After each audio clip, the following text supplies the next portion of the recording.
everyone, this is CJ Novo 992 and today we are back for a brand new video. Now it is Monday of course and I am currently still off from work, hence the overall looking pretty dapper lads, chilling out, enjoying myself. And I know what you're thinking, trust the week for me to be off is when this international break and I kind of vlog a game or anything. Great fun, irony's not lost on me lads. But obviously we're kind of keeping this run going. It's been sort of suggested and questioned quite a bit. The last few weeks I've been doing a sort of Rangers-esque sort of team video per week. You guys seem to be absolutely loving that, smashing the like button. So as long as you continue to smash the like button, more videos like this will actually happen. So do that now lads, eh? I'll wait.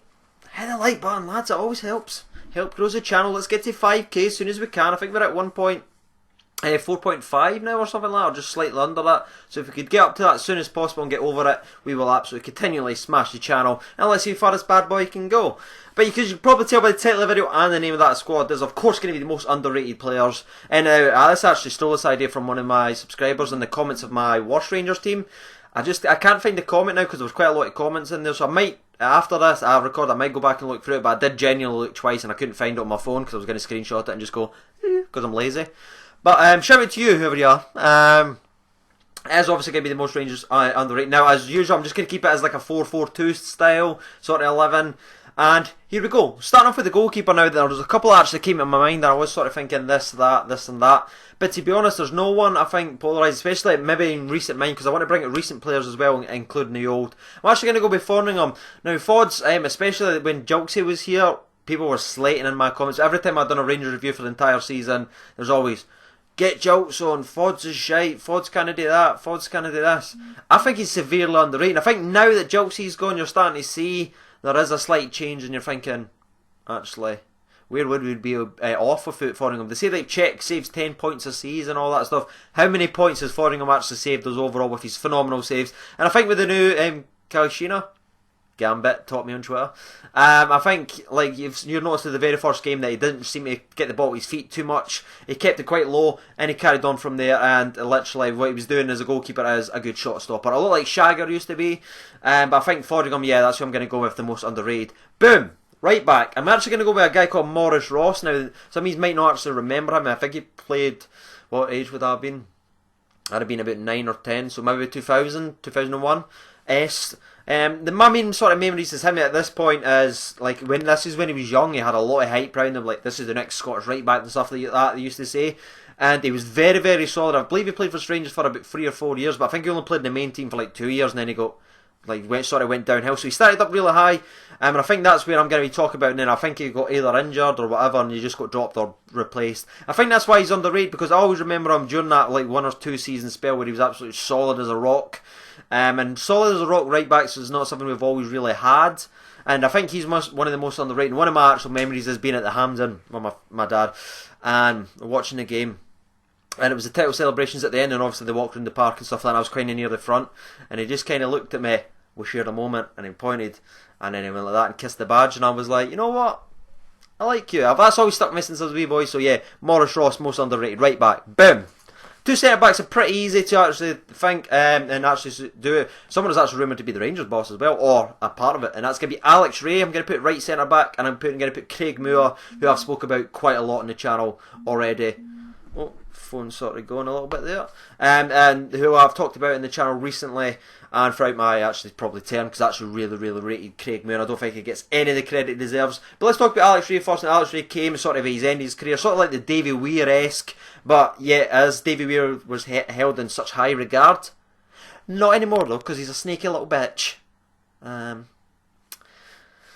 I think Alex Rae sort of flew under the radar. Only played I think 1 or 2 seasons, but he was always solid whenever we sort of needed him. He came in at the centre back, and I think he improved it. And not a lot of expectations. I think that's why he kind of just slid underneath the radar. He's done his job. Nothing fancy. Didn't score many goals. Nothing like that. Obviously being a centre back, but he was solid. And again, because Davy Weir's was held in such high regard, I think that's why I could put Alex Rae in, because he was just sort of forgotten that he'd done that job as well. Just as good, to be honest. So obviously Craig Moore now is his left centre back. Craig Moore did have a bit of nastiness, and I'm not going to lie. But that's why I liked him when I was a wee boy. He used to just nail cunts. But he was always solid. He would never ever go forward. I was a sort of running gag. Like he would stay at the halfway line or he would drop below it. Though obviously he would go forward for corners and chip in with you odd goals just now. But I really rated him, and obviously as a Rangers captain as well. But when you're talking about centre backs, who do you always think of when you go to Rangers centre backs? You think of Richard Gough, Terry Butcher, Amo Russo. Shout out to Amo, love you, big man. Let's see, that's the sort of main ones that even Davy Weir actually could sort of throw in there. And I think that's sort of the ones that comes to your mind right away. But then when you start digging a wee bit deeper, you think Craig Moore was captain for a long time as well, and he was actually very solid. So boom. So what we've got: Maurice Ross, we've got Alex Rae, we've got Craig Moore, and at the left back position, this one was a bit more difficult for me actually. You know what? I'm actually going to go with Sasa Papac now. That's who I'm actually going to go with at the left back position. I did take a wee couple of minutes to think there. I was going to say Stephen Hughes because I know he played at left back sometimes, but he's more of sort of a midfielder, I think, necessarily for Rangers. So in my mind, I was kind of just trying to think of who always sort of flew on the radar. And then obviously he's got kind of a cult following now. There's obviously Twitter accounts and everything called Papac, all this cool stuff. But during his actual run in the squad, when I used to go like every season and stuff like that, he wasn't always like. The fans didn't really fully embrace because he didn't offer much offensively. That's one of his sort of main things. He was just kind of flew under the radar. Now when you look back, I think people's got a bit more rose-tinted glasses and actually realise how good he was. But at the time they were just thinking, doesn't seem to do much, this Papac lad, eh? And now we can actually see what it is playing with left backs that can't defend, like Lee Wallace and stuff like that. If we could just have half as good as Papac used to be defensively, I think we'd be alright. So that's why I'm putting Papac. I know he's a bit of a cult hero now, and that might be sort of wouldn't really make sense. But thinking about during his playing career, I don't think anyone was sort of giving him rave reviews until like long gone, and then we realised what we had. It's one of the moments. Moving on to the right midfield position now. Right midfield was quite a difficult one, but I'm actually going to go with Chrissy Burke. Now, Chris Burke sort of burst onto the scene, and obviously I've seen it when he used to come on. We all used to go absolute crazy the 70th minute, and we used to boo how they would take so long to bring him on, and he would change the game. But a lot like wingers, especially young wingers, the reason they are so good when they come off the park is because the other team's defensively tired, and then they can create the space, especially with Burke. So eventually when peer pressure started to happen, and then eventually started like playing all the time, I don't think he really lived up to that early hype. He was just sort of middle of the road. But the reason I liked him is if you go back, he's got pretty high, a good assist ratio, like chances created. I've had a look through all that stuff, and he's actually one of the higher rated ones that played in right mid. And it's not really, you don't think, oh, great right back for Rangers, Chris Burke. You didn't really think that, and that's why I think he deserves to sort of be in the conversation. I think he was probably our last right midfield player that could actually cross the ball. I'm trying to think, is anyone else since then? Because Michael Harden can't he? Wacon can't he? Well, he can actually, but he's left-sided. He's always got to cut back, sort of one of the things. Again, that's what one of Chris Burke's main sort of strength was. He could just beat a man, whip the ball in, or even have a wee dribble and a shot himself. So right mid, Chrissy Burke. Two centre mids. Now, I'm going to go with Big Jig, the Rangers fans channel's favourite player. Shout out to Ben. The lad. Go and subscribe to him too as well. So again, Jig came in. I remember when he used to play striker for was it Wigan Athletic? He used to play striker, and he always used to just be a big bundle. Him and Heskey used to play up front with each other. Fuck me, defensive nightmares. Imagine how many elbows you would get hit with. And then he came to us, obviously, I believe, for about £1 million or 1.5, and we didn't really know what to expect. But we sort of played everywhere. He played. I remember games where he played right back, he played right mid, he played striker, he played centre forward, he played centre mid, he played CDM, he played at centre back. I think he would have played for goals if we fucking asked him to. He's one of those. I think someone's they like the taste a little bit of Jigs just sort of went down a little bit, especially the way he left the club because his performances were completely quite poor in his last season. But again, he had given so much to the club for so many years. He played in every single position we sort of need him today. Never was really one of the flyers, if you want. You can't just say oh aye, Jigs changed this game around that. He just sort of went under the radar, but he was hard tackling, very hard working, loved the club, stayed with us as he went down, so he deserves to be here. Big Jig, centre defensive mid. Or right centre mid. The next midfield player was a wee bit more difficult for me. Obviously, there's names like, I think Kevin Thompson's one of the most underrated sort of players. I think he's one of our last hard tackling midfield players. Edu could sort of be in the conversation. I know he's scored that goal against Celtic, so he's kind of got a wee bit higher regard. So you're sort of going through these players like that, and you're thinking, who am I going to go with? Even Stephen Davis wasn't necessarily loved when he was on loan originally, and then he came and sort of won our hearts and everything like that, won the captain's armband, all this cool stuff. Or you could even throw in, who else could you throw in actually? I was just thinking of a name right there when I said Stephen Davis, and it's completely gone. It's freaking gone, lads. Yeah, that's not coming back. That's away. That's away. So I think out of those sort of ones that I mentioned, I think the most underrated, I'd say, was probably Kevin Thompson. And again, Kevin Thompson remained when he was fit. He wasn't always fit, but he actually left for quite a good chunky change. I remember it was only £2 million or something like that to go for Kevin Thompson. One of my main memories is actually when he took a dive against Celtic and actually injured himself. Can anyone remember that? Put that down in the comments if you remember when Kevin Thompson didn't get touched. He dived to get a foul or a penalty or something like that, but actually injured himself and he was out for like 3 months. That's quite funny. But I think if you look a wee bit deeper, his win ratio, like his tackles, his interceptions per game, all this other stuff goes kind of heavily noticed. He's known as just getting yellow cards all the time. But I think he was one of our last main players. I'd love Andy Halliday. Love Andy Halliday to have like a tenth of his interception or attacking ability. So yeah, Kevin Thompson, Jig, Chrissy Burke, and let's see who we're going to go in the left mid. And this will be actually quite strange for some people because I know a lot of you are younger and only watch Rangers through like YouTube clips from the older days, like 10, 15 years ago. And you think, Livenkrantz, he must have always been a fan favourite because he wasn't mine. I've showed you the DVD. Just go back and check it. I've got a signed DVD for them lads, it's all kicking off. It's actually a movie, it's a video. Remember them? So Livenkrantz was one of these players that used to frustrate a lot of Rangers fans, and I remember always being in supporters bus, people used to complain and that, and I always used to think it was awkward because I used to like have him on the back of my shirt. Well, back of my shirt / down to my fucking shoulder blades and all the way wrong because it was that long. Dad didn't like paying for that name. But do you know what Ray on your back, Craig? No, Livenkrantz, Dad. Get it paid for. He was one of these.